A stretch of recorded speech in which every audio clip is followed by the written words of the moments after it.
They've got their passports, packed their bags, and set off to see the world. Chinese tourists are traveling like never before. And Paris, with its museums and luxury shopping, is their destination of choice. Their spending is a welcome boost to the French economy.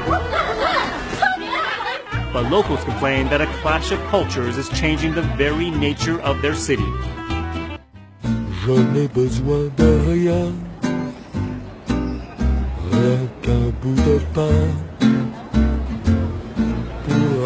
For Chinese tourists, Paris is still the most popular destination outside of Asia. At times, the centre of the city can look more like downtown Beijing, especially in the shopping district, outside Stephanie Verrett's restaurant and bar. Here, the all-important French greeting bonjour has been replaced. Ni hao. Ni hao. According to Stephanie, good French manners and etiquette have also disappeared. They don't say hello, they don't speak English, they don't speak French, they only speak Chinese. When you have 10 people, Chinese people coming, it's very noisy and I don't understand. But she says what really gets to her is the spitting. I had a woman, she came and she sit down and she, I don't know the name in English, in the floor.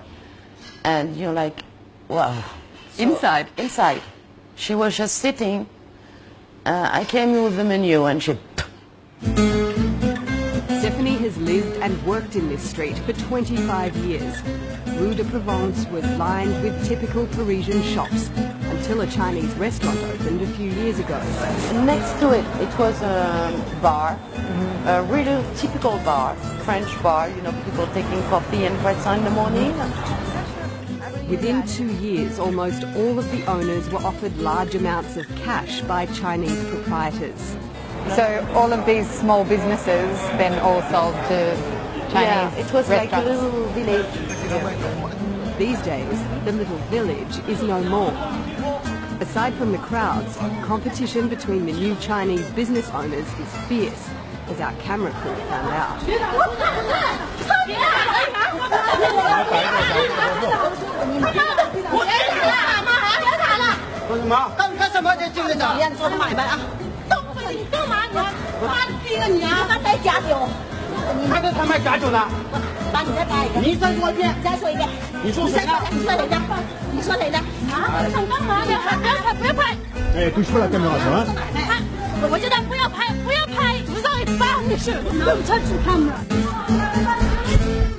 Have they ever tried to buy your business?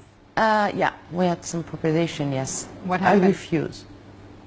We have also a guide who asked us to open for a night, but only for making Chinese food.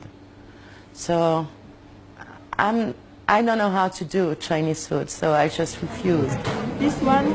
Yes. Stephanie wants to be clear she's not against Chinese tourists. She admits that business would be tough without them. Millions of Chinese tourists visited Paris last year, spending more than €1 billion. But she says culturally, she finds the large tour groups hard to deal with.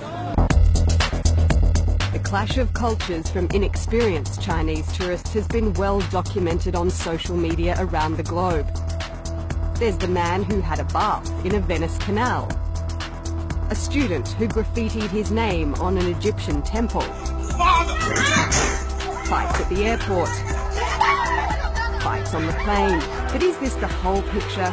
Are Chinese really worse than other tourists? Or are they simply misunderstood as millions embark on their first trips abroad? Being a Chinese tourist in Paris isn't all that easy, as I'm about to find out.